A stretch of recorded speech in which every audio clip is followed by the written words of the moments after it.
it's Mel from Sparkly Belly.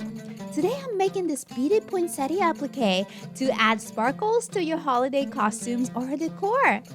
It's not super Christmassy, so you can add them to your costumes before and after holidays as well. It's made with simple beading techniques, so give it a try. Let's get started. To make this poinsettia applique, you need felt. We'll use felt as the base of this applique. You need about 12 centimeters by 12 centimeters or 5 inches by 5 inches of red and green felt. Your favorite poinsettia pattern? You can download my free pattern from my blog. The link is in the description. Stones and bees. I use stones and bees in similar shades. It's a great project to use up leftover stones and bees in your stash. You can find exactly how many of each I used on my blog. And matching color threads. First, trace the poinsettia pattern on your felt base. Again, you can download my pattern from my blog. If you use mine, I have a pattern for the petals and one for leaves. Cut both of them out and trace them on red and green felt. Copy the center marks on the pattern as well. I'm starting with the red petal part. First, take a double-threaded needle and sew on a few stones right in the center.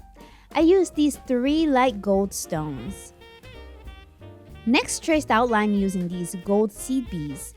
I'm using the bead rope technique here, which I show step by step in this tutorial, and you can find it in the description below.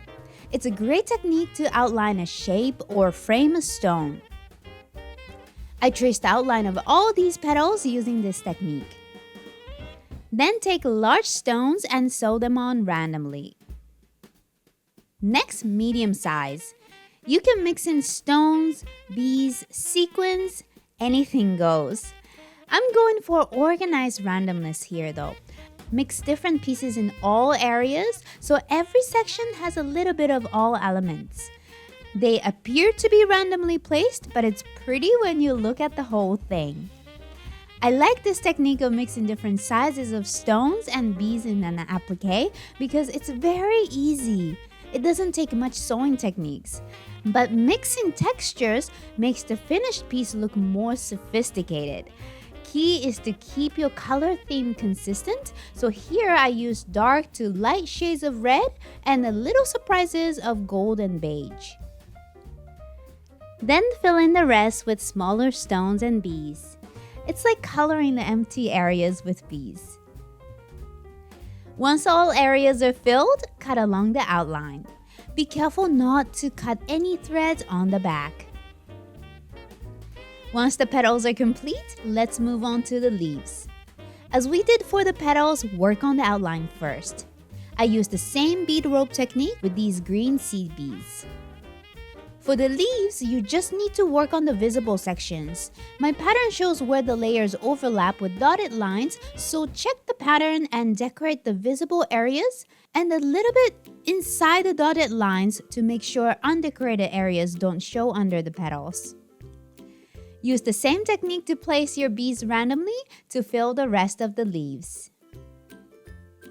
Cut out the leaves and now match up the center points of both layers and sew them together around the center stones. And your beaded poinsettia applique is complete! It's so pretty and sparkly. You can add a ribbon to use it as an ornament, or add a clip to make it into a festive brooch or hair accessory. Check the tutorials below to learn how to turn an applique into a brooch and a hair clip.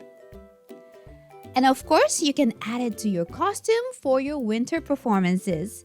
It's so sparkly and festive and makes a great holiday gift as well. And if you love making beaded appliques like this, I have a few other beaded applique tutorials and patterns, so have a look at them in the description below. Hope you liked this beaded poinsettia applique tutorial, and if you did, please share this tutorial with your dancer and costumer friends. And if you want to make more belly dance costuming bits, join my free course, Belly Dance Costume Making 101 at sparklybelly.com/free course. You get lots of beginner-friendly tutorials in this course. Thanks for watching and keep sparkling!